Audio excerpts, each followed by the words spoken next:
Está no ar. Gente que fala. Gente que fala. Tem texto e direção geral do jornalista Fausto Camunha. Gente que fala. Reúne de segunda a sexta-feira formadores de opinião para discutir as principais notícias do dia. Gente que fala. Tem o selo de qualidade APCOM. Olá, boa tarde. O programa Gente que Fala está começando ao vivo pela OUTV, a TV da internet. Estamos também pelas nossas redes sociais, Instagram, Facebook, nosso canal no YouTube, para você acompanhar essa nossa jornada de hoje. Até a 1 da tarde, curta, comente, compartilhe a nossa transmissão. Participe também pelo WhatsApp, fazendo perguntas aqui aos nossos entrevistados de hoje. 973350038 é o número, mais uma vez, 973350038. Eu sou o Mauro Friesman, meio-dia em ponto. Hoje é quarta-feira e o nosso espaço aqui nesse dia sempre voltado para os assuntos da saúde, do bem-estar e do comportamento. E para essa conversa de hoje a gente vai receber os seguintes convidados, os seguintes entrevistados. Dr. Alexander Gomes de Azevedo, ele é nutrólogo, escritor, pesquisador, especialista em saúde da família, mais uma vez colaborando aqui com a gente no programa Gente que Fala. Boa tarde, doutor Alexander, tudo bem? Boa tarde, Mauro, tudo bem? Um grande prazer estar aqui com você. Obrigado pela presença. Também com a gente para essa nossa conversa, a doutora Andréa Lucas. Ela é colega de especialidade aqui do doutor Alexander, ela é nutróloga, presidente da Associação Brasileira de Terapias Injetáveis Nutricionais e criadora da Simple Lounge Infusion. Tudo bem, doutora Andréa Lucas? Boa tarde. Tudo bem, boa tarde a todos. Também é um imenso prazer estar participando hoje. Mais uma doutora, Tereza Loureiro, médica geneticista da DASA Genômica. Tudo bem, doutora Tereza? É um prazer estar com vocês, falar um pouco sobre genética e falar sobre saúde. E com a gente também o Guilherme Nafalski, ele é cientista político e sociólogo, coordenador do painel brasileiro da obesidade e de projetos de saúde do Instituto Cordial. Guilherme, como está? Boa tarde. Boa tarde, Mauro. Boa tarde a todos e todas que nos acompanham. Um prazer estar aqui novamente. Obrigado pela presença, mais uma vez colaborando com a gente. Guilherme, vamos lá ao nosso primeiro assunto de hoje, 12:02. Um estudo da Fiocruz mostra que, em 2021, o Brasil teve a pior taxa de internação de bebês por desnutrição desde 2008, o primeiro ano em que o levantamento passou a ser feito. No total, foram 2.939 crianças de até 1 ano de idade, uma média de 8 por dia, levadas ao hospital por falta de alimentação. Em 2022, apenas os números de janeiro a agosto já mostram uma situação ainda pior, com 7% a mais de internações do que no ano passado. E por dia são quase 9 crianças internadas porque tem fome. Doutor Alexander, seu olhar sobre essa questão, já não basta aí tudo que a gente está vendo em relação ao público infantil, essa dificuldade aí do calendário de vacinas, enfim, muitas doenças voltando, doenças consideradas erradicadas, essa questão da fome levando à internação de bebês? Isso é uma coisa muito séria, isso é um reflexo claro da pandemia, né? A pandemia realmente que afetou não só o peso, o momento da fome, a saúde mental, Mauro, piorou muito nas pessoas. Índices de suicídio, enfim. Voltando para as crianças, quando uma criança dessa tem desnutrição e é internada, elas têm deficiências muito sérias também, não só nas questões dos macronutrientes, proteínas, gorduras, carboidratos, mas também nos micronutrientes, né?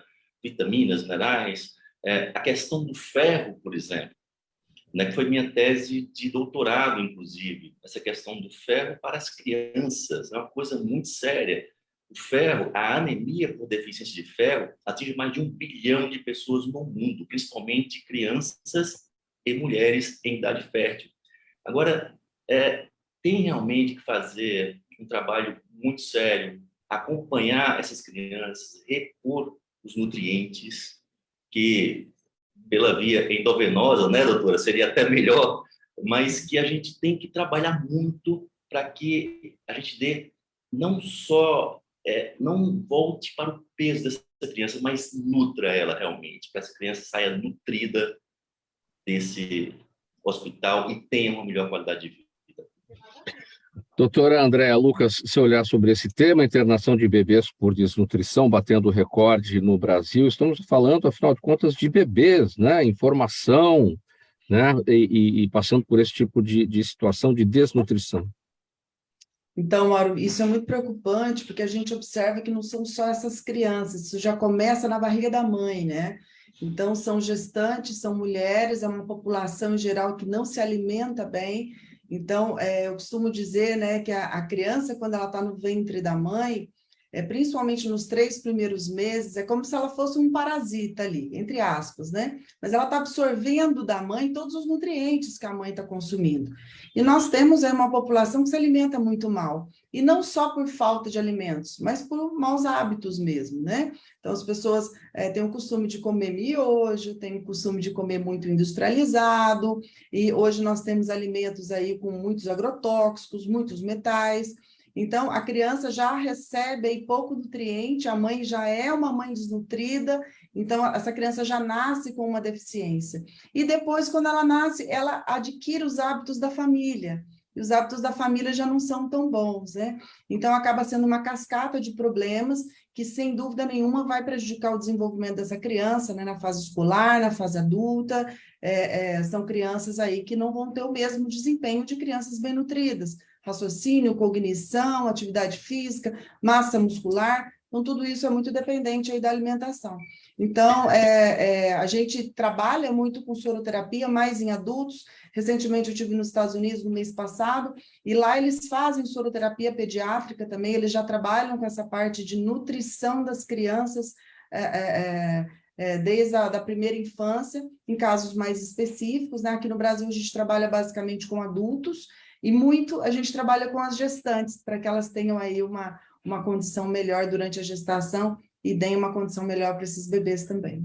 Pois é, então tudo começa antes, né? Começa durante a gestação, as mães com problemas com a questão do déficit nutricional, ou seja, tem todo um trabalho a ser feito com elas, que muitas vezes não passam pelo pré-natal, elas não estão nem cientes do que está acontecendo para poder fazer um trabalho correto de nutrição, não é isso?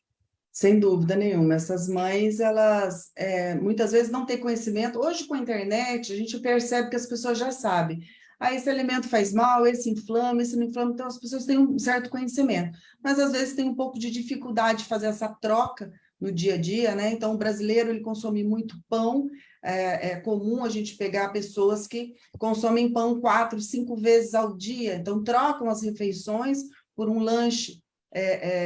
E também a gente foi aí durante muito tempo muito estimulado pela indústria alimentícia a comer alimentos enlatados, alimentos industrializados, e você trazer de volta para uma alimentação mais natural, frutas, verduras, legumes, arroz, feijão, carne, isso é muito difícil, porque as pessoas criaram hábitos. Eu acho que o mais difícil, às vezes, não é só a falta de conhecimento, mas é criar um hábito alimentar adequado, né?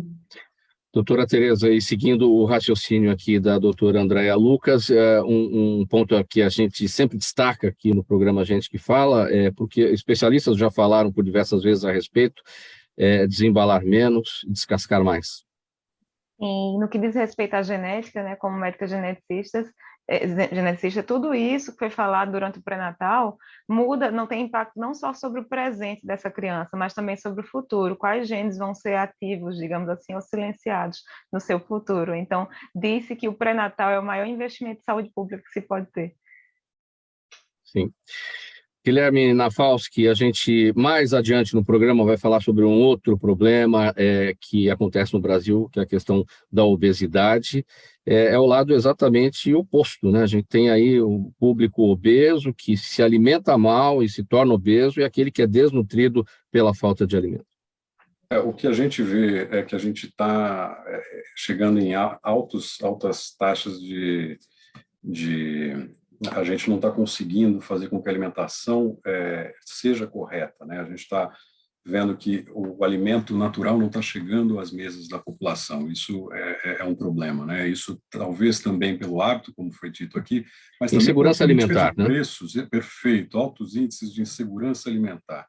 E aí você tem os dois extremos, né? Aquelas pessoas que não acessam nenhuma comida e quando tem algum dinheiro não conseguem acessar. Hoje o preço do alimento in natura está absurdamente caro em relação ao alimento ultraprocessado, que dificulta também isso chegar às mesas das pessoas, né?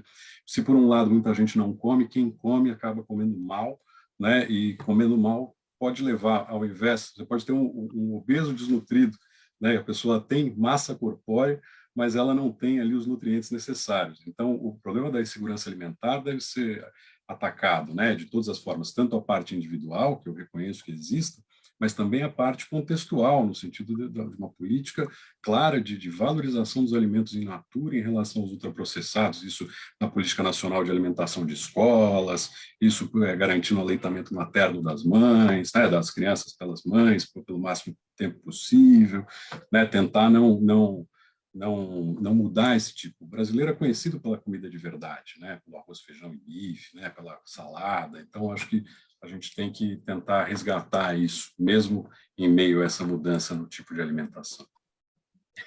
12h10, programa Gente que Fala, edição de quarta-feira, com os assuntos da saúde, do bem-estar e do comportamento, por aqui, com os nossos especialistas.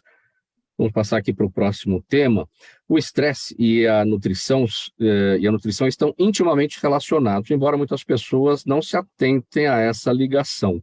Maus hábitos alimentares, como ingestão de cafeína, açúcar e sal em excesso, podem agravar ou predispor o organismo ao estresse.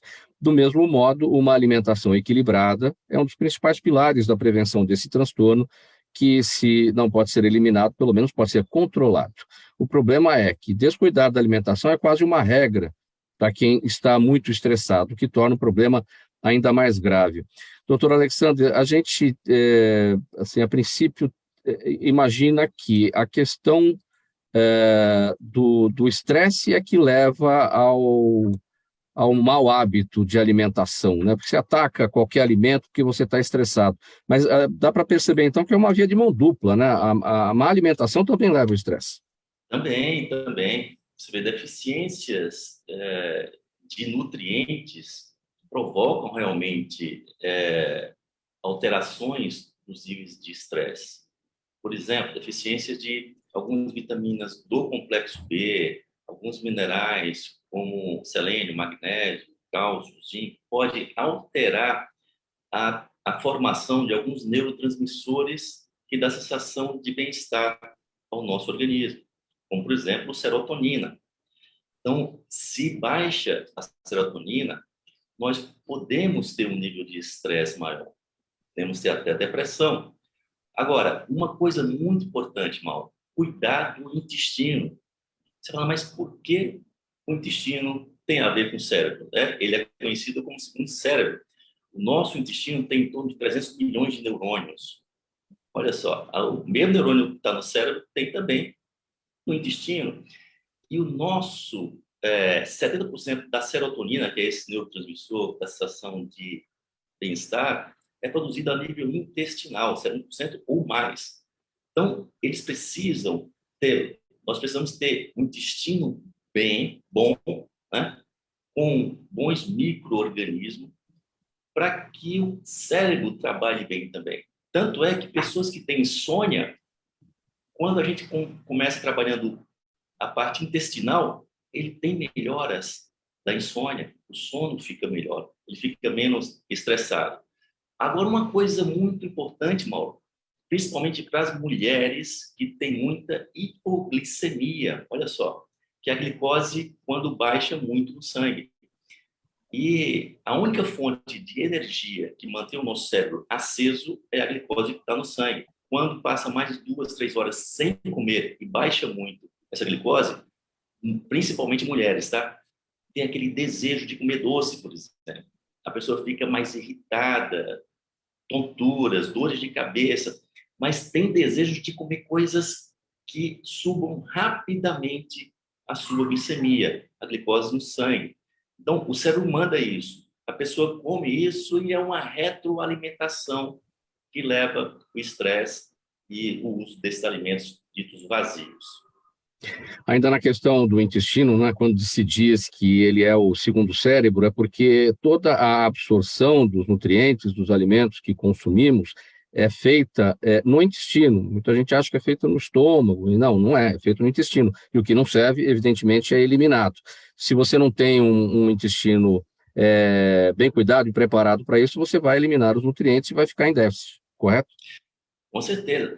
Existe uma frase que as pessoas consideram uma verdade absoluta, e é uma meia-verdade. Nós somos o que comemos. O que você acha disso, Paulo? Acho que está dentro do que a gente está debatendo aqui. E aí eu falo que é uma meia-verdade. Se você não comer direito, você não vai estar bem. Se você comer direito, você vai estar bem. Exato. Mas não é só o que comemos, mas é o que digerimos, o que absorvemos e o que eliminamos. Você pode comer a melhor comida, a mais saudável do mundo. Se você não digere, ela não vai ser absorvida. Se você está com o intestino ruim, não vai ser absorvido também. E se você não elimina, você vai ter problemas. Então, nós temos que ter toda essa parte funcionando bem. Por que tanta dificuldade, muitas vezes, para obter um bom resultado num tratamento para emagrecer? Principalmente. Porque tem tanta dieta, tem tanta coisa acontecendo, cada situação que a gente ouve falar, até em situações duvidosas e tal, mas existem trabalhos sérios para emagrecimento e que tem gente que não consegue chegar nesse resultado. O que acontece? Principalmente porque as pessoas procuram sempre aquele caminho mais fácil, né? Essa questão, né, o Guilherme falou sobre os hábitos alimentares, né, a doutora também falou sobre isso, questão da procura por alimentos mais baratos, são aqueles industrializados, aqueles alimentos vazios, que têm calorias, mas não têm nutrientes. Então, isso faz com que a pessoa engorde mais, são hábitos. E outra, que quando as pessoas fazem alguma dieta para emagrecimento, elas têm que obrigatoriamente fazer uso de suplementos alimentares, de vitaminas, minerais, aminoácidos. Por quê? Para você emagrecer não tem segredo, você tem que gastar mais do que consome. Não tem segredo, você tem que fazer esse balanço negativo. Quando você faz isso, quando você come menos, quando você reduz as calorias, por exemplo, menos nutrientes você tem para o seu organismo trabalhar bem. E com isso, se você mantém isso, o teu corpo baixa muito o teu metabolismo, e quando você para essa dieta, engorda tudo novamente. E outra, quais dietas? Você tem que orientar o teu paciente para qual dieta que ele possa seguir. Não existe aquela dieta que seja boa para todo mundo. Nós temos um DNA, né, doutora? A geneticista está aí para isso, que é único. Eu tenho pacientes, por exemplo, Mauro, que têm intolerância à alface. Existem exames genéticos que a gente pode ver os alimentos que nós somos intolerantes. E esse paciente, por coincidência, ele é vegetariano, comia alface todo dia, estava engordando, não estava bem. Quando a gente começa a ajustar e tirar o alface dele, por exemplo, começou a melhorar tudo. O que é que tem de verdadeiro e o que é falso, enfim? A gente ouve falar que até o tipo sanguíneo tem que ser levado em consideração num trabalho de emagrecimento. Enfim, nós temos A, B, AB, O, enfim, 4 tipos de sangue, né? E que cada pessoa vai ter que ter um tratamento personalizado ali, digamos, para esse emagrecimento, conforme o seu tipo de sangue. Isso é verdadeiro? Isso foi um médico nutrólogo, o Dr. Peter Dadman, que escreveu um livro na década de 90, A Dieta do Tipo Sanguíneo. Ele fez estudos observacionais e viu que tinha alguma característica similar para alguns tipos sanguíneos. Então, tipo A, tipo O, por exemplo, o AB, o B, alguns alimentos ele classificou como benéficos, neutros e maléficos. Tá? Então, grupo O, por exemplo, que é o mais comum, o grande vilão, segundo o Dr. Peter Dadman, é o glúten. Então, pão, macarrão, trigo em geral, o glúten faz muito mal para esse grupo. enquanto que as carnes vermelhas são ótimas, porque o corpo está mais preparado para ele, né? A parte gástrica e intestinal. Agora, foram feitos estudos observacionais. Hoje nós temos o DNA realmente que diz, com certeza, assertivamente, quais alimentos fazem bem ou mal para cada pessoa, pelo seu DNA. Só que ainda são exames caros. Então, a gente pode sim utilizar, por que não, essa dieta do tipo sanguíneo associada a outras, tanto para emagrecer quanto para manter a saúde, né? Isso aí, estudos observacionais mostram que funciona bem, mas não tem aquela questão científica comprovada, não. Vamos ver aqui o entendimento sobre esse cenário da sua colega de especialidade, doutora Andréa Lucas, a nutrologia, doutora, ajudando a prevenir o combate ao estresse. A gente observa hoje, né, nós temos níveis de estresse que nosso corpo não foi programado para isso. E o que eu sempre falo para os meus pacientes é que a gente tem duas escolhas. Você quer continuar tendo seu estilo de vida, morando numa cidade grande, enfim, o que era o ideal? Era a gente acordar quando o sol, a gente dormir quando o sol se põe, acordar quando o sol nasce, era ter uma alimentação natural, era meditar, era respirar um ar puro. Então, assim, a gente tem essa opção. Então, tem que mudar para um lugar apropriado. Agora, não. Eu vivo aqui, meu trabalho é aqui, eu amo o que eu faço, quero continuar aqui, então precisa suplementar.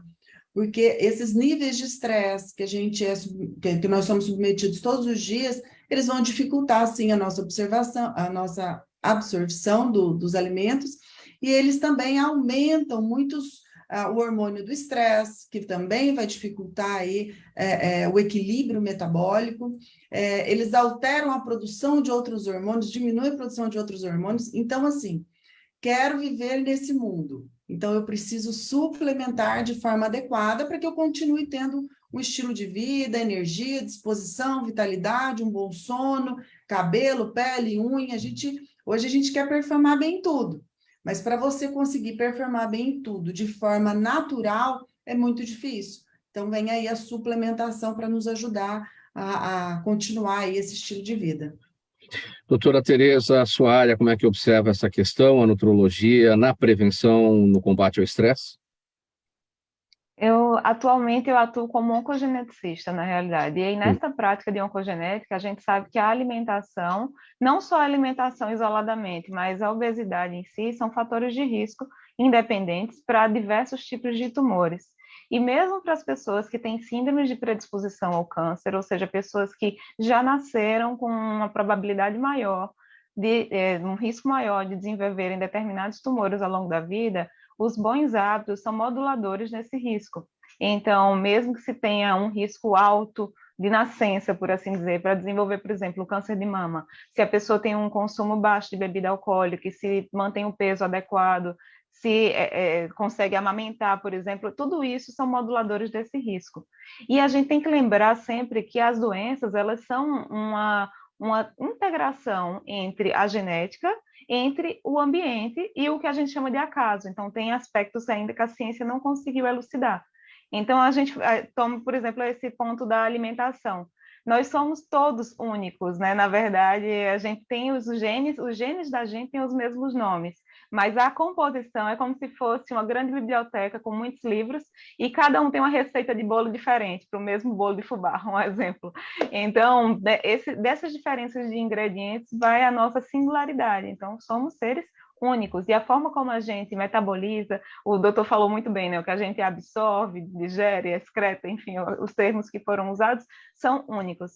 E a gente tem sempre que lembrar que entre o exame, que chega o papel, e a recomendação vai ter sempre que ter uma correlação entre o que faz sentido para aquele paciente. Do jeito dos exames imunológicos, às vezes um papel pode dizer que a pessoa tem alergia a determinada substância e, na prática, ela não observar nenhum prejuízo à sua vida. Em contrapartida, pode acontecer do exame não detectar uma determinada característica, mas observacionalmente aquele paciente tem aquela experiência, olha, isso não me faz bem. E essa experiência também tem que ser levada em consideração na recomendação.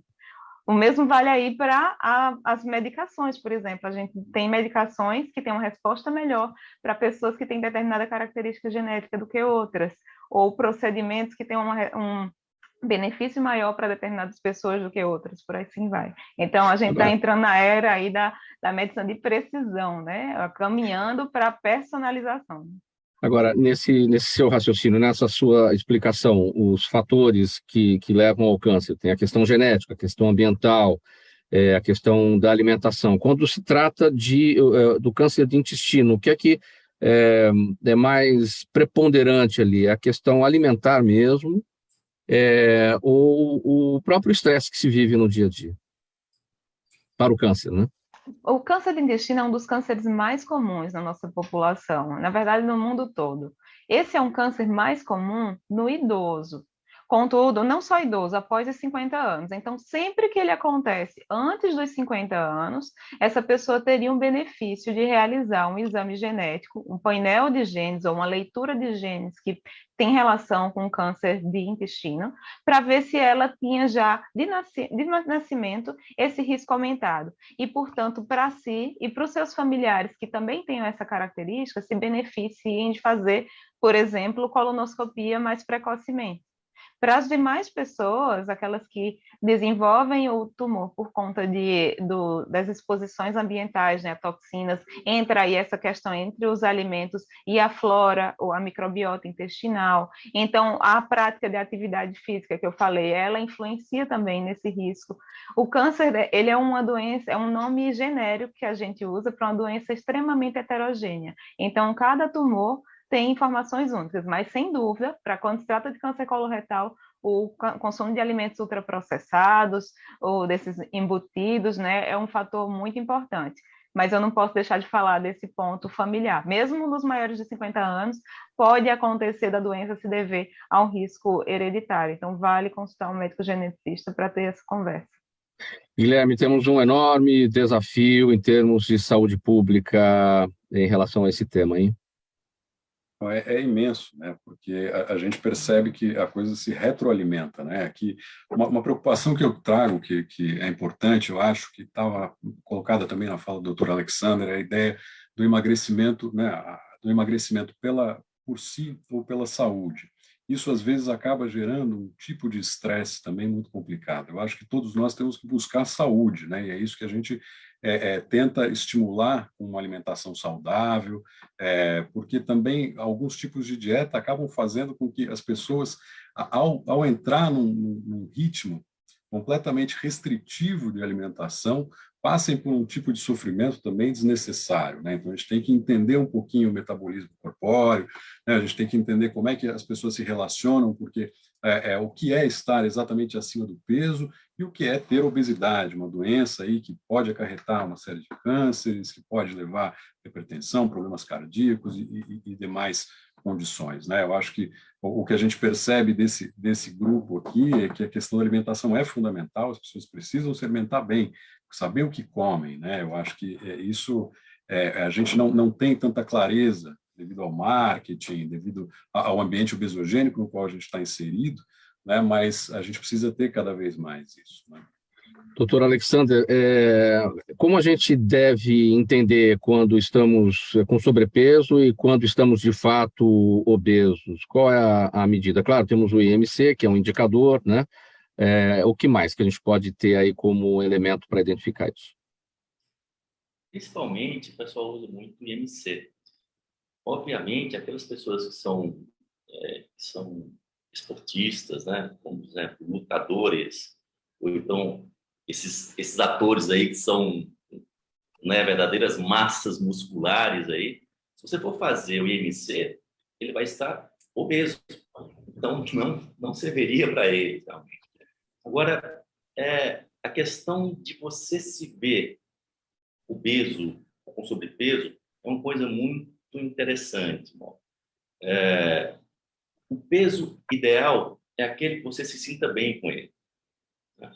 E que você não tenha nenhuma repercussão na sua saúde. Ou seja, você está com pré-diabetes, diabetes, hipertensão, alteração de colesterol, triglicerídeos, Mas, realmente, hoje, o mais utilizado para isso é o IMC, né? Que a gente usa bastante, acima de 24,9 de uma regra que é peso, altura ao quadrado.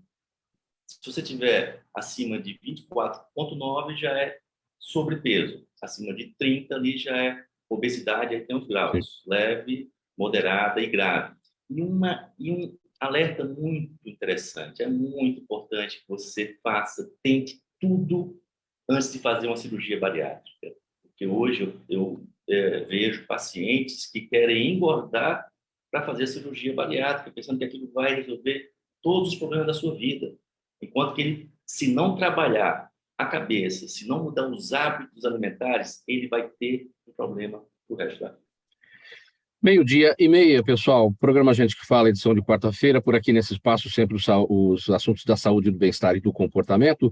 Uma parada rapidinha, um gole de água para cada um. Vamos para um intervalo. Mensagem do nosso apoiador. Voltamos já. Toda ação estratégica de sucesso tem um componente fundamental: um instituto de pesquisas ético, rápido e preciso. Afinal, é ele que vai fornecer informação confiável, sem achismos ou palpites. E isso, numa época de mudanças rápidas e repentinas, é fator crítico de sucesso. A Orbis é um instituto de pesquisas que une precisão e confiabilidade estatística com a mais alta tecnologia em pesquisas do mercado.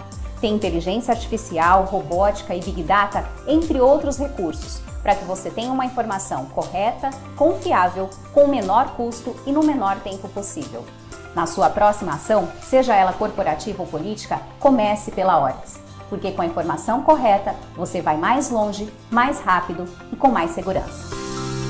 Estamos de volta, faltando 29 minutos para 13h agora. Programa Gente que Fala, edição de quarta-feira, com os assuntos da saúde, do bem-estar e do comportamento. Ao vivo, pela UTV, a TV da internet, e também pelo Instagram, Facebook, nosso canal no YouTube, tudo à disposição para você acompanhar essa nossa conversa com os especialistas. No mundo atual, onde se vive sob pressão, na correria, comendo mal, sem tempo para atividades físicas, a soroterapia surge para melhorar de forma rápida e eficiente a qualidade de vida, impulsionando beleza e saúde de dentro para fora do organismo. A soroterapia é a administração de nutrientes e vitaminas pela corrente sanguínea, diretamente para os órgãos, sem passar pelo sistema digestivo. Isso possibilita a sua absorção imediata pelo corpo. Como é que surge a soroterapia, doutora Andréa Lucas? Para que serve exatamente? Quem pode se submeter a esse tipo de procedimento? Bem, Mauro, a soroterapia ela surgiu há mais de 50 anos nos Estados Unidos com um médico, o Dr. John Myers, e ele começou a infundir em muitos pacientes vitaminas do complexo B, vitamina C, magnésio, e esses pacientes começaram a ter uma melhora de dor crônica, né? Antigamente não tinha fibromialgia, mas comparada à fibromialgia hoje, pacientes com quadros de asma, rinite, e esse médico foi ficando famoso nos Estados Unidos, vinha gente do mundo inteiro para fazer esses tratamentos com vitaminas injetáveis com o Dr. Myers. E a partir daí isso foi se difundindo mais e mais. Hoje é uma febre, na verdade, nos Estados Unidos, na Europa, esse tipo de suplementação. Por quê, Mauro? O mais importante, quando a gente fala em soroterapia, a gente está pensando em nutrir a célula. Então, a gente subentende que se a célula está funcionando bem, se ela tem vitamina, mineral, aminoácido, para fazer com que se produza energia, ATP, faça esse equilíbrio, essa homeostase da célula, não tem por que a célula adoecer. Então, quando você mantém um ambiente favorável para aquela célula funcionar bem, então diminui aí esse fator de adoecimento. Além disso, melhora sintomas, sinais crônicos aí dos pacientes. Então, eu tenho uma clínica aqui em São Paulo, onde a gente trabalha a soroterapia. Eu dou aula aí para médicos no Brasil inteiro já há alguns anos sobre essa alternativa de tratamento. Por quê? A via oral ela tem vários fatores que dificultam a absorção. Então, existe uma doença chamada desbiose, que é a dificuldade de absorver nutrientes, né? Então, são problemas intestinais e o paciente acaba não conseguindo absorver.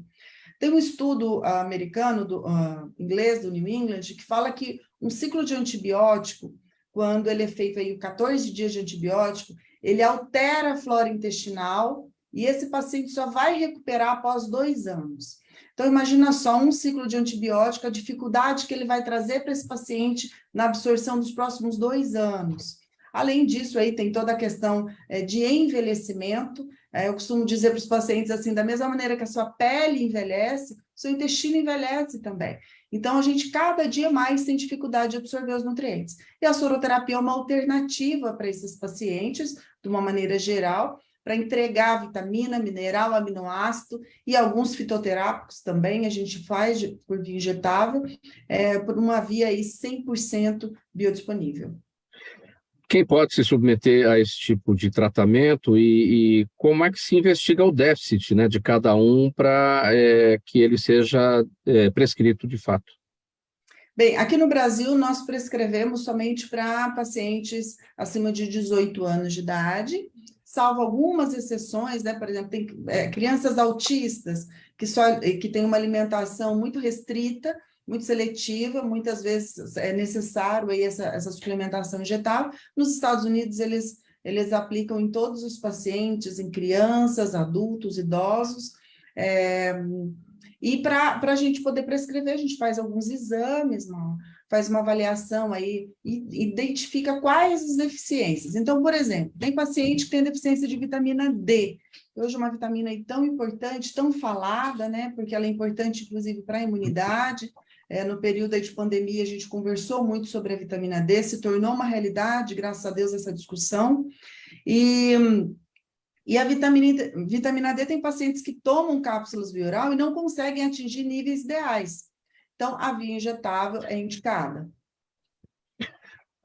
Já a gente vai falar sobre a questão da obesidade, o próximo tema aqui com o Guilherme. Então, eu já vou fazer uma pergunta aqui para a gente linkar com isso mais lá na frente. A soroterapia pode ser indicada para obesidade, porque, como já destacou o Guilherme na fala anterior, você tem muito obeso que tem déficit nutricional. Ele é indicado para superar esse déficit nutricional, a soroterapia é indicada para isso, ou é indicada para emagrecimento? Então, a gente trabalha as duas coisas, porque a gente tem muito obeso desnutrido. Tem um estudo da Sociedade Brasileira de Cirurgia Bariátrica que mostra que em torno de 40% a 60% dos pacientes que vão ser submetidos à cirurgia bariátrica, eles estão desnutridos. Então, é um índice muito alto, e a gente observa isso, inclusive, na classe mais desfavorecida hoje. Quantidade de pacientes obesos e que têm a dificuldade de acesso à alimentação, mas estão obesos. Então, esses pacientes obesos, a gente consegue sim repor esses nutrientes e ajudar no processo de emagrecimento. Porque acontece uma coisa interessante no nosso organismo. Quando está faltando um nutriente, por exemplo, o paciente está com deficiência de ferro, que é a desnutrição mais comum aí no mundo todo. O organismo, ele desencadeia alguns sistemas aí para dar fome. Então, a pessoa acaba tendo mais fome por conta da deficiência nutricional e ela acaba comendo mais e ficando mais e mais obesa. Então, quando a gente repõe esses nutrientes, é impressionante como o paciente tem mais equilíbrio no apetite. Essa é uma das formas da gente emagrecer. Outra coisa é ativando o metabolismo. Porque quem está com o metabolismo muito baixo, ele pode parar de comer, mas ele não emagrece. Você destacou a questão do intestino, a gente falava anteriormente sobre a função do intestino, né, que é a absorção dos nutrientes, de tudo aquilo que a gente ingere. Agora, vamos passar para falar dos idosos, por exemplo, que têm sérios problemas de intestino, ingerem pouca água, é uma situação muito comum entre os idosos. A soroterapia ajuda os idosos nessa questão de tratar bem do intestino. Sim, eu falo que é o grupo de pacientes que eu mais gosto de tratar, Mauro, por quê? São pacientes que chegam fadigados, debilitados, com perda de massa muscular, né? O idoso, ele é sarcopênico, e aí ele vai ficando com aquele passinho mais curto, sabe? Com dificuldade de levantar as pernas, tudo por fadiga muscular, por diminuição de massa muscular. E quando a gente começa, porque ele não consegue absorver, às vezes ele tem uma alimentação bem regradinha, não come muito, come alimentos adequados, mas o intestino dele não está absorvendo. Então, quando você começa a repor isso de forma injetável, ele melhora a cognição, memória, disposição, ganho de massa muscular, então ele tem uma melhora de qualidade de vida. Então, sem dúvida nenhuma, é o grupo de pacientes que eu mais gosto de tratar. 12h39, agora sim vamos passar aqui para a questão da obesidade com o Guilherme. Olha, Guilherme, no dia 11 de outubro agora foi celebrado o Dia Nacional de Prevenção da Obesidade e foram divulgados dados alarmantes que mostram que de 1975 para cá, as taxas de obesidade no mundo triplicaram entre adultos e aumentaram 5 vezes entre crianças e adolescentes. A apresentação desses índices coincide com a entrada em vigor no Brasil da nova rotulagem de alimentos, que tem como objetivo facilitar a compreensão das pessoas sobre o valor nutricional dos produtos e sobre o que é saudável ou o que não é saudável contido nesses alimentos, ou contidos neles, né? O que a gente precisa saber mais a respeito sobre essa nova rotulagem dos alimentos, Guilherme? É interessante notar, na sua fala está presente isso, o que vai ser mostrado por essa rotulagem não é aquilo que é saudável, pelo contrário, nesses alimentos ultraprocessados ou produtos alimentares, o que vai estar descrito ali são os principais componentes que não são saudáveis, né? Então, o nível de açúcar, o nível de gordura saturada e o nível de sódio. Então, a gente tem esses 3 elementos que são elementos que levam, que são portas de entrada para uma série de doenças crônicas não transmissíveis, além da obesidade também hipertensão, os problemas cardiovasculares, o câncer, como aqui a gente tem falado, né? E é interessante pensar na necessidade da prevenção da obesidade enquanto condição crônica, para que também leva a essas outras doenças, mas também como doença per se. Afinal de contas, a quantidade de gordura, né, e ela pode prejudicar, e aí na conversa anterior, antes de voltar para o rótulo, a questão, ninguém começa uma condição de obesidade da noite para o dia, né? Isso é uma construção, e a gente lá, o hipotálamo, ele está aí na nossa cabeça para dizer como é que a gente regula ou não a questão da alimentação. Agora, é sabido que a gente tem uma influência, a gente vive num ambiente, repito, né, obesogênico, onde é muito mais fácil o acesso a um alimento que não seja saudável, e aí a gente pode pensar em qualquer gôndola de supermercado, onde a gente vai à padaria e tem ali perto do caixa todos aqueles doces, as balas, e, os salgadinhos ou as comidas da primeiro momento em que quando você está mais estressado você tem vontade de comer, né? Então é muito mais fácil ir para esses alimentos. E aí a gente tem, por um lado, alimentos de baixa qualidade, alimentos vazios, como a doutora Andréa colocou, né, que você vai ter só a gordura, o açúcar e o sal, né, e você não tem nutriente nenhum. Ou alguns você tem nas embalagens, as embalagens são bonitas, né, dizem ali, esse aqui tem ferro, ou esse aqui tem ômega 3, ou isso aqui tem o que seja, né, a ideia de nutrientes, mas que junto com isso você está ingerindo uma quantidade absurda de açúcar, ou absurda de sal, ou absurda de gorduras saturadas.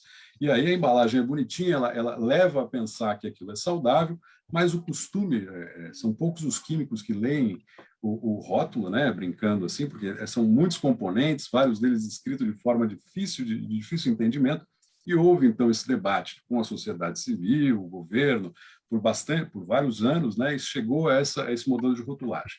Rotulagem vai ser uma lupa na frente indicando esses 3 ingredientes, né?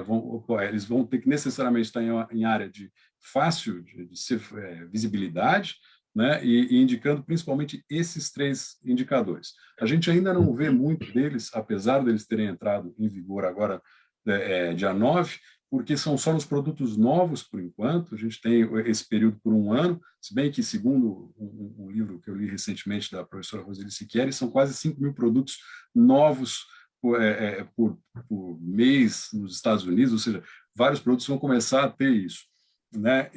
Mas a partir do ano que vem, então de outubro do ano que vem, em todos os alimentos, e em 2024 nos alimentos artesanais também. Então, a gente tem 1 ano de adequação para todos os novos, e aí vai mudando. A ideia é que a pessoa, ao pegar a embalagem bonita, que podia remeter à saúde, eu vou para a minha academia, ou eu vou fazer minha caminhada, e vou pegar essa bolachinha, porque é uma bolachinha gostosa e que parece saudável, porque contém aveia, mas tem muito açúcar, muito sódio e muita gordura, né?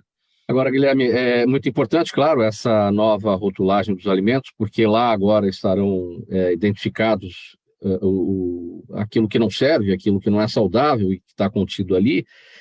Mas o caminho é muito longo a ser percorrido, porque mais do que dizer para o consumidor que ali tem elementos naquele alimento industrializado que não são bons, que não são saudáveis, é você ter um alimento na prateleira do supermercado que é bom e que é saudável, né? Eu acho que aí a transformação da alimentação para que a gente tenha mais alimentos saudáveis seria o ideal. Eu acho que esse deveria ser um foco fantástico de construção junto, então, né, para que as indústrias tivessem cada vez alimentos mais saudáveis. Essa não é a realidade. Então, a gente vai tentando dificultar passaria a ser quando o consumidor vê ali naquele rótulo e deixa de comprar, aí a indústria vai ter que agir. Perfeitamente, perfeitamente. E a gente está falando de 3 ingredientes. Né? A hora que você olha o rótulo, a quantidade de aditivos desconhecidos, corantes, edulcorantes, emulsificantes, e a quantidade de nomes diferentes que existem para o próprio açúcar, e aí a pessoa, aqui não tem glicose. Sim, mas tem alto nível de outras oses que vão prejudicar. Eu acho que cabe sim, eu espero que o consumo consciente ajude, né, a reduzir a prevalência da obesidade, indicando às pessoas, olha, isso aqui não faz tão bem, isso aqui não faz nada bem, ou sim, isso faz bem. Mas a gente não vê propaganda de brócolis, a gente não vê propaganda de chicória, a não ser na própria brincadeira. Né? Então, seria bom se a gente pudesse estimular. A gente tem o Guia Alimentar da População Brasileira, que é excelente, né? Falando o que a gente... Vamos priorizar os alimentos in natura, né? Ou vamos ter alimentos mais próximos disso. É uma questão cultural aí de transformação no mundo que a gente vive. Eu acho que assim começa nos pequenos hábitos, como você vem sugerindo, né? Eu acho ótimo. E não tem propaganda de brócolis e também ninguém vai te chamar para uma festa de criança para comer salada, né? Pois é, né? Mas você vê esses tomatinhos sweet, né? Já da Mônica, né? Você vê, será que isso não podia ser eu não sei, as minhas filhas gostam de comer assistindo filme cenourinhas.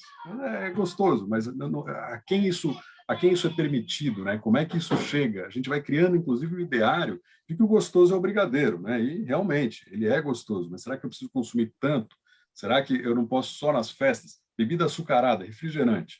A gente tinha a cultura do suco de laranja no Brasil, né? Era uma coisa costumeira, todo mundo tinha um espremedor, mesmo que manual, né? Hoje em dia, o que a gente vê são as bebidas adoçadas, não só os refrigerantes, mas também eu vou fazer esporte, eu vou tomar aquela latinha de energético e sei lá o quê. Olha a quantidade de açúcar que é consumido. Se a pessoa não corre uma maratona, aquilo ali desequilibra completamente o metabolismo. Né? Quantos obesos tem hoje no Brasil? Qual é o tamanho da população obesa? A gente hoje tem, segundo a última PNS, indicou quase 25,9% da população com obesidade, que é mais de um quarto da população, né, adulta. Então, a gente está falando aí de muitos milhões de pessoas. Né? Então, assim, é grave. Né? Nosso próximo assunto por aqui, sobre saúde, bem-estar e comportamento. Doutora Tereza Loureiro, a gente está aí no Outubro Rosa, acabando, né? Finalzinho do mês, as atenções sempre voltadas para a prevenção ao câncer de mama e, segundo especialistas, a mamografia e o ultrassom ainda são as formas mais eficientes para se detectar a doença em estágio inicial, permitindo o tratamento o mais cedo possível, com alta perspectiva de cura. Aí temos também o mapeamento genético, que tem permitido que ações sejam tomadas com antecedência para que a paciente aumente em até 80% a chance de não desenvolver o câncer de mama. Isso é muito legal, é muito importante. Como é que funciona esse mapeamento genético, doutor? A gente tem que dar um cuidado proporcional ao risco. Então, seria uma equidade na saúde. Então, aquelas pessoas que têm um risco maior de desenvolver câncer de mama deveriam também ter acesso aos exames mais precocemente, exames mais acurados, mais frequentes. Então, para algumas pessoas, mamografia não é suficiente. Para algumas pessoas, vale complementar com ressonância, ou mesmo fazer uma cirurgia preventiva, que foi o caso da Angelina Jolie, por exemplo. Ela tirou a glândula e substituiu por uma prótese, porque o risco dela era muito alto. Então, como estratificar essas pessoas? Como separá-las em grupo? Entram aí os exames genéticos. Então, o mapeamento é um termo genérico que foi usado quando a gente estava descobrindo os genes. Hoje a gente já sabe onde fica cada um desses genes. A gente se remete hoje aos painéis de genes. Então, seria um sequenciamento, a leitura desses genes que neles pode haver características genéticas que sozinhas aumentam muito o risco. Então, esses exames, ao contrário do que se pensa, como sendo uma realidade muito distante, esses exames, eles são exames de sangue ou de saliva, simples na coleta, claro, né? A análise envolve muita tecnologia, mas são exames que não exigem jejum, nenhum preparo especial. A interpretação deles é que deve ser por um profissional aí capacitado, e interpretar essas variantes genéticas e devolver ao paciente. Olha, com essa informação, o que é que a literatura médica traz como sendo melhor para esse grupo de pessoas?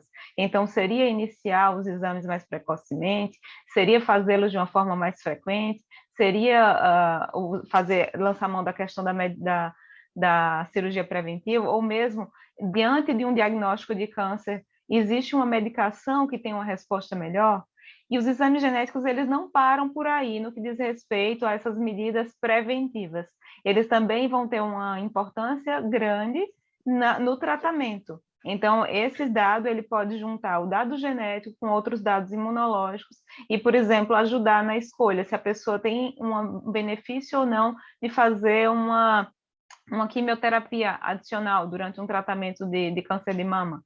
Então, isso é caso a caso, realmente vai ter o exame certo para a pessoa certa. Mas, via de regra, toda mulher com diagnóstico de câncer de mama antes dos 45, ou mesmo aquelas que tenham outros casos na família, ou que, independente da idade, a informação genética vai ser importante na decisão terapêutica, seja da cirurgia, seja da escolha da quimioterapia, esses exames genéticos, eles estão indicados.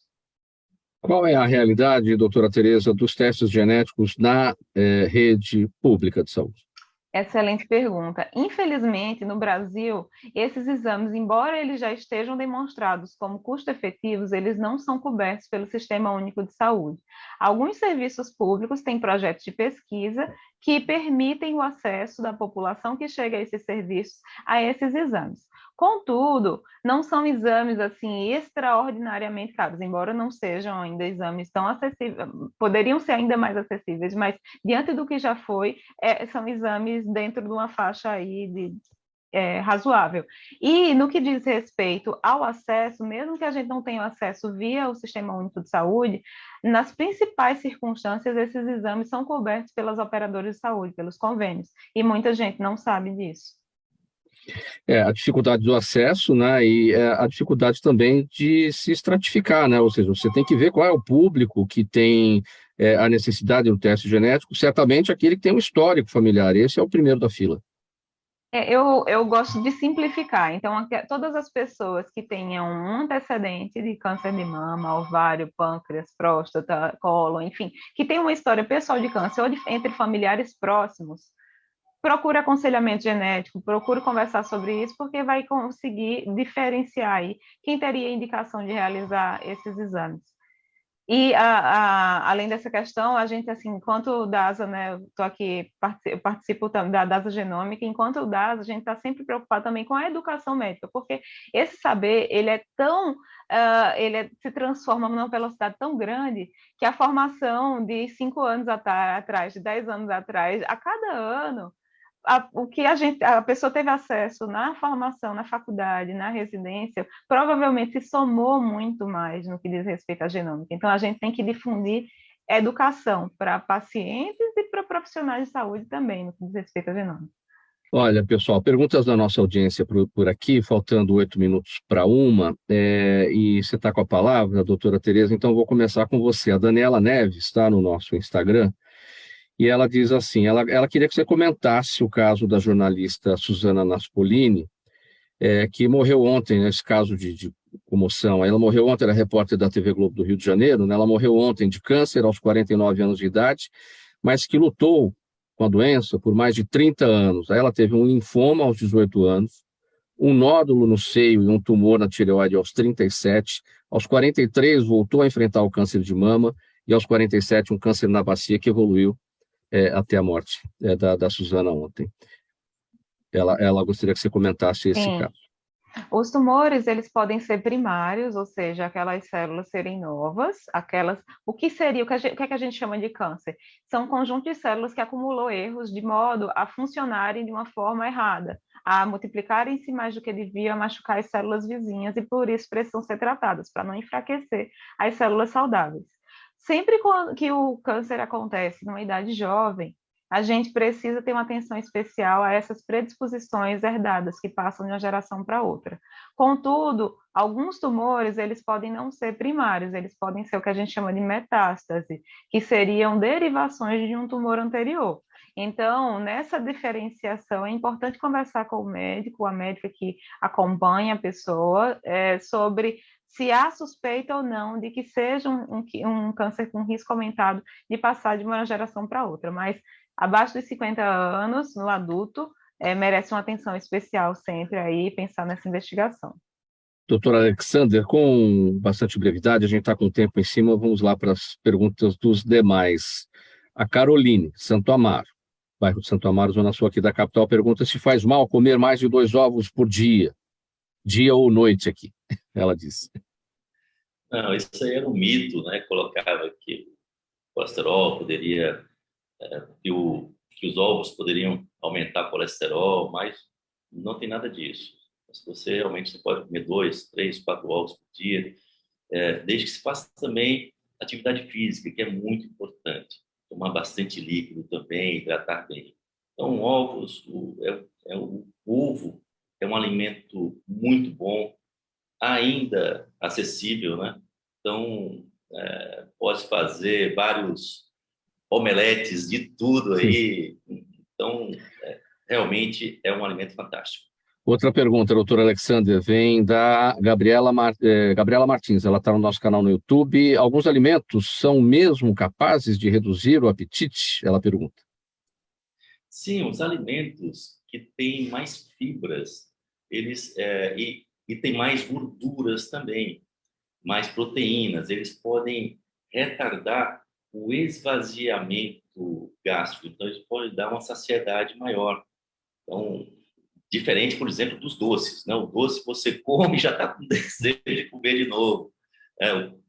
As massas, por exemplo, porque rapidamente ele é digerido e já vai embora. Então, não tem esse esvaziamento gástrico, é muito rápido, por isso que ele dá mais fome mesmo. Guilherme, a Juliana Rocha no Facebook pergunta para você: a boa alimentação deveria fazer parte de alguma forma no currículo escolar desde o ensino fundamental? Olha, seria ótimo que a gente trabalhasse ela nas mais diversas disciplinas desde o ensino fundamental e que isso perpassasse toda a formação até a vida adulta, porque a alimentação ela se reflete no nosso bem-estar, né? Então acho que ou no não bom bem-estar, né? Então acho que a gente precisaria assim ter fórmulas para que isso fosse abordado, não necessariamente uma disciplina específica, mas que isso sempre perpassasse, né? Inclusive nos cursos de saúde no ensino superior, porque isso é muito importante. Eu agradeço a pergunta. Rodrigo Monteiro está no Facebook. Doutora Andréa, a soroterapia pode melhorar o rendimento esportivo? E ele ainda pergunta se seria considerada doping. Não é considerado doping. A gente utiliza muito para atletas entusiastas como nós, e também para atletas de alta performance na Europa, nos Estados Unidos. Os atletas de alta performance já têm utilizado muito a soroterapia antes de campeonatos. Por quê? Primeiro porque hidrata, e também porque entrega uma nutrição ali para a célula. Nível celular, você melhora esse atleta tanto antes do treino como pós. E ajuda a ganhar massa muscular também, tem vários tratamentos com esse objetivo. Muito bem, perguntas da audiência todas feitas por aqui. Faltando 2 minutos para uma, vamos às despedidas. Andréa está com a palavra. Sua mensagem final, seus canais, doutora Andréa. Bem, queria agradecer aí a possibilidade de falar sobre a soroterapia, que é uma alternativa. A gente vê tanto paciente hoje cansado, fadigado, com síndrome pós-Covid, e a gente tem uma alternativa de tratamento. E quando a gente disponibiliza isso, muitos pacientes aí podem resolver questões importantes. Então, gratidão aí pela oportunidade. Bem, nossa clínica fica aqui em São Paulo, na Avenida 9 de Julho, e nós temos outras clínicas licenciadas em todo o Brasil, em todos os estados a gente tem clínicas licenciadas. E, bem, nosso canal, acho que o melhor canal seria aí o Instagram, @doutora Andréa Lucas ou @simpor. Obrigado, doutora Andréa Lucas. Despedida do doutor Alexander, seus canais, doutor, por favor. Bom, só queria rapidinho complementar essa questão da obesidade no Brasil, né? 25%, não é isso, doutor Guilherme? Mas o excesso de peso atinge mais de 55% da população. Então, é uma coisa muito séria a questão das escolas terem esse trabalho preventivo, é muito importante. Bom, vocês podem seguir, acho que o Instagram mesmo, né? @dr Alexander Gomes. E estou à disposição, dúvidas. Obrigado, doutor Alexander. A despedida agora e os canais, doutora Tereza Loureiro. Agradeço por esse momento, né? É importante a gente estar difundindo o papel dos exames genéticos na prevenção, no tratamento, na promoção de saúde personalizada, então a medicina de precisão. Deixo aqui o contato, temos a Dasa Genômica, @Dasa Genômica, e além disso o meu contato profissional, @Genética com Vida. Obrigado, doutora Tereza. E a despedida aqui os canais do Guilherme Nafalski. Eu agradeço a oportunidade, reforço que a obesidade é uma questão de saúde pública, que tem que ser observada dessa forma, a gente tem que reduzir a prevalência, mas garantindo a qualidade de vida das pessoas que são por ela acometidas, né? Isso não é uma dicotomia, a gente tem que garantir a qualidade de vida das pessoas. E os dados sobre a obesidade, assim como os trabalhos que a gente fez, inclusive sobre genética, viu, doutora Tereza, que a gente lançou um working paper há pouco, estão no painel obesidade.com.br, e a gente vem trabalhando com vários dados compilados no nosso portal. Vamos pôr um ponto final aqui nessa nossa edição do programa Gente que Fala de hoje, quarta-feira com os assuntos da saúde, do bem-estar e do comportamento. Agradecimento de toda a nossa equipe a vocês que estiveram aqui nessa nossa conversa de hoje. Dr. Alexander Gomes de Azevedo, nutrólogo, escritor, pesquisador, especialista em saúde da família. Doutora Andréa Lucas, médica nutróloga, presidente da Associação Brasileira de Terapias Injetáveis Nutricionais, criadora da Simpor Lounge Infusion. A médica geneticista doutora Tereza Loureiro, da Dasa Genômica, e o Guilherme Nafalski, cientista político, sociólogo, coordenador do painel brasileiro da obesidade e de projetos de saúde do Instituto Cordial. O programa Gente que Fala é uma realização da ABCOM, na técnica da UlTV, o Sérgio Oliveira. Valeu, Sérgio, aí pelos trabalhos. Apresentação, minha, Mauro Friesman, pauta e redação do Pedro Schiavon, Zenilda Salvato, nossa diretora de produção, jornalista Fausto Camunha, nosso diretor-geral, na UlTV, a direção-geral do Alberto Luchetti. Você, espectador, você, internauta, sempre é a razão da nossa presença aqui todos os dias. Obrigado pela audiência, a gente volta a se falar amanhã, a partir do meio-dia, ao vivo, aqui pela UlTV e também pelas nossas redes sociais. Abraço a todos, tchau.